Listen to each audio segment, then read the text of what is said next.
Yeah.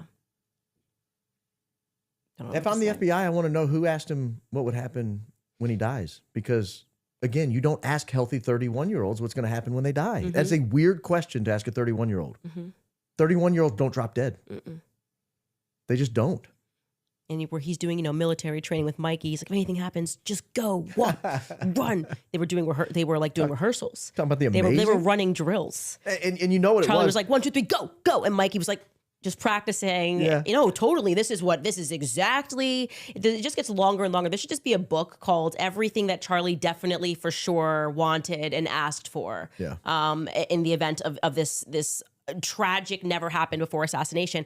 And it is, I do not like the fact that we are being told that we have to believe, first they were going to say I was a liar, then they had to confirm that it was true, that Charlie messaged not only Andrew Kolvet, but Dan Flood the night before and said that he was worried he was going to be assassinated.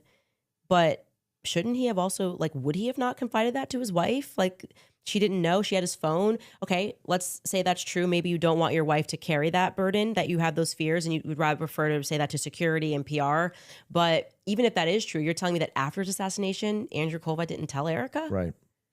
Well, and there's so many weird things about that. Dan Flood didn't tell her, hey, this has happened. He just texted me. She heard that for the first time when I said it? Right.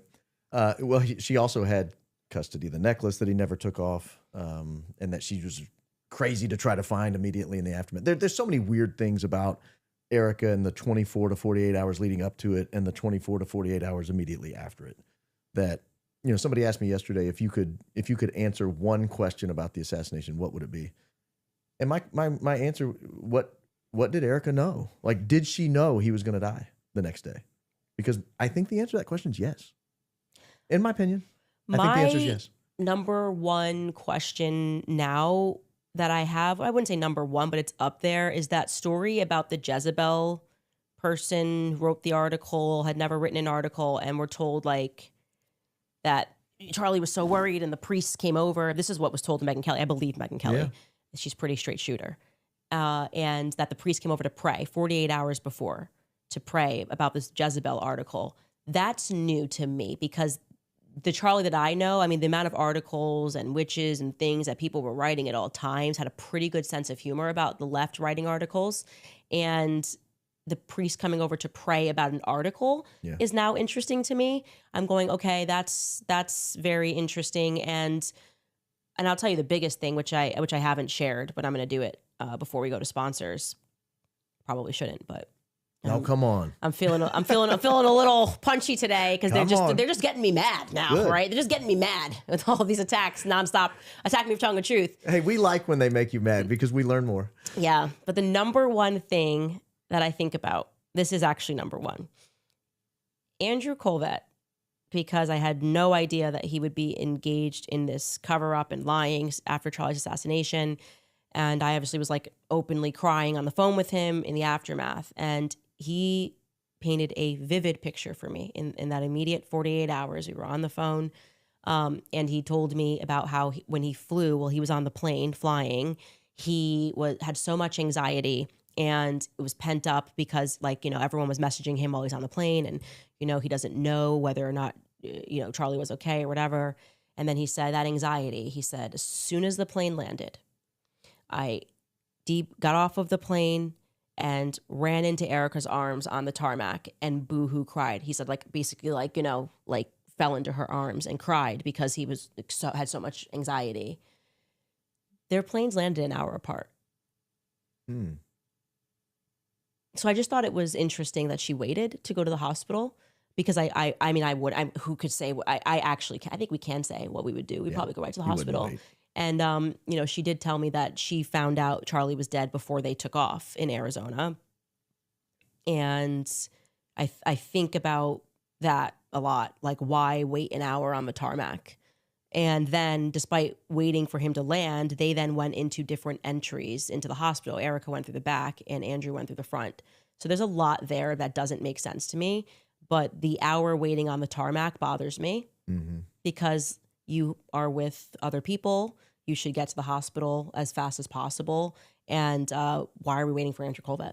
I really got to sit with that. Yeah. That's such. I've been sitting with it for 3 months, and this does feel like therapy that I finally got this all. I mean, that sounds 4 months.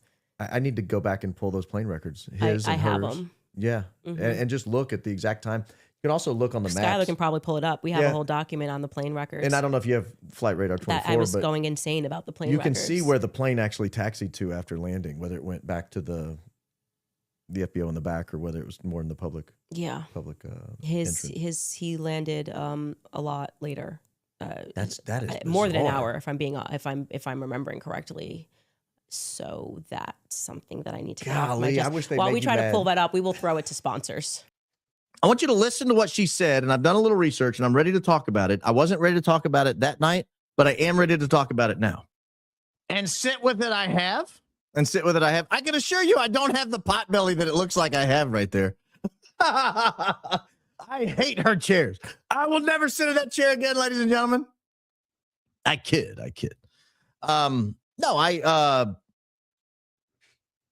Man, she was a gracious host. That was like a top 10 moment all time for me. I'll be honest with you. I've had a lot of cool experiences in my life. Very cool experiences. That was one of the top 10 cool experiences for me in my entire life. But I had to sit with that. I had to sit with the idea that these planes landed an hour apart, but they were still there together. And so now I've sat with it and I'm ready to talk about it. And so I'm going to show you the timing here. I'm going to show you the timing. This is the actual plane records, and then I'll pull up a neater one. Ready? So this is Erika's plane, this N102DZ. I think this is the plane Charlie flew into Salt Lake City. So it starts at Salt Lake City. It leaves Salt Lake City and goes to Scottsdale, picks her up. It lands at 1:13 Scottsdale time. It then flies to Provo and lands at 3:31 Provo time. That's an important number. Keep that in mind. 3:31 Provo time. The Erika Kirk plane is on the ground at the FBO in Provo, Utah. This, I believe, I'm almost confident, I would put money on it, that this is the Andrew Kolvet plane, this RGY 872. This plane lands at 4:36, an hour, 5 minutes later. Have you ever sat somewhere for an hour and 5 minutes? It's a long time. We haven't even been on the air but 58 minutes right now. If I just sat here in silence for another 7 minutes, we have 20,000 plus people on right now. That number would drop to 8. That number dropped to 8 total people. It'd be like my mom, my sister, maybe my wife and kids if they're watching in the other. Everyone would leave if I just sat here like this for 7 solid minutes. That's just 7 minutes. They were there for an hour. She was there for an hour 5, according to Candace's source.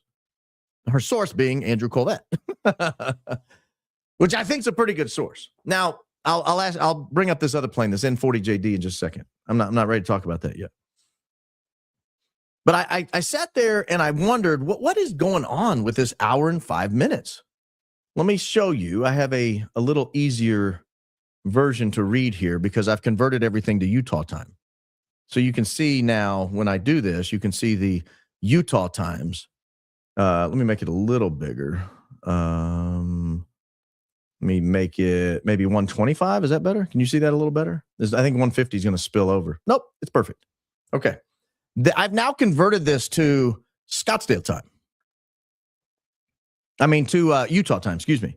So here's this mystery plane that takes off at 1:27 from Scottsdale at 1:27 Scottsdale time. 1:27 Utah time. I'll get it right at some point. Bear with me. This is a private plane, N40JD, took off from Scottsdale at 1:27 Utah time. And the reason I converted to Utah time is it's easier to do the math back to the Big Bang. The Big Bang was at 12:23. So an hour, 4 minutes after the Big Bang in Orem, Utah, that took Charlie Kirk down. An hour, 4 minutes later, somebody leaves Scottsdale and comes to Provo. I don't know who that is. Someone probably knows. It's probably well known. It's probably, I don't know. It's probably an easy explanation, but I just, for the life of me, can't think of who it was. Was it Tyler Boyer? Was it? I don't know. I just don't know off the top of my head who it was. But somebody left Scottsdale about an hour after Charlie Kirk's Big Bang moment in Orem, Utah, and headed to the event. This, I'm pretty confident, is Erika Kirk. She takes off 2 hours after the Big Bang. 2 hours and 8 minutes after the Big Bang, she takes off, and she shows up 3 hours after the Big Bang. Now, she said she knew Charlie Kirk had passed away when she took off. That makes sense. I think most of us knew about that time. But she shows up at 4:31. While she's in the air getting ready to land, making her approach, Andrew Kolvet, and I believe Mrs. Kolvet also was on that plane. They take off, and they're in the air for an hour and 17 minutes. And apparently, according to Candace's source, who was Andrew, he was going crazy on the plane because he could be of no help. He was at 30,000 plus feet. He was flying in from beautiful, luxurious Santa Barbara, where he resides with the probably lovely Mrs. Kolvet. I don't know her. I've never seen her. I don't know her name. I don't particularly care. But they land at 4:36. And apparently at 4:36, an hour and 5 minutes after Miss Erika Kirk lands, he spills into her arms and just sobs and weeps. Now this N-102DZ plane, this is the Gulfstream 5 that is used so much by Ms. Kirk, or was at the time, or was in the aftermath. This is the plane she took it to Nashville, for example, to meet with Candace. It leaves after landing in Provo. It leaves and goes to Camarillo, California, and I believe that is picking up, if I'm not mistaken, I believe that is picking up Rob McCoy. But I could be wrong about that. But I'm pretty sure that's the Rob McCoy plane. But I've left it blank because I don't know. I don't know. But then it lands in Provo at 7:32.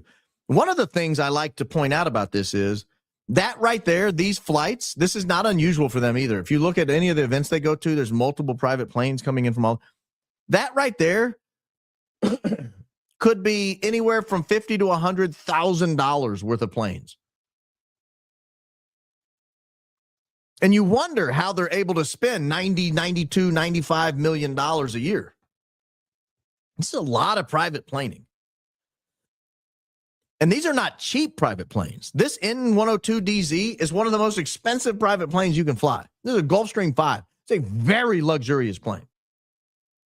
If you go get a quote, it could be upwards of $12,000, $15,000 an hour. Then you got repositioning fees. You've got to pay fuel. You've got to, it adds up quickly. Now, granted, in this situation, no expense spared. You get to your husband as quickly as possible. But this is a lot of money being spent on these private planes, and they're just flying around all over the place on these things. If my friend died, I would head to the Nashville airport, and I would get a ticket. I might get a one-way ticket, and it might cost $1,200 because it's a one-way ticket, and I don't know when I'm coming back. Am I coming back that night? Am I coming back the next day? Am I going to be there a few days? Are we going somewhere from Provo, Utah that I have to then buy another one-way ticket to get there? Or are we going to rent a car? I'm not dropping $20,000 on a flight just to get there a couple hours earlier. That's just not my style. But I'm not running a gigantic nonprofit either. But I would say this, if I was running a gigantic nonprofit, I would probably try to find the cheapest flight I could find. I'd probably try to find the cheapest. So I give Erika a pass. All these other people I give no pass to. You flew a very expensive way to get there. It's just a fortune it cost you to get there. And I'm not giving them the pass on that. I'm just not going to give them the pass on that.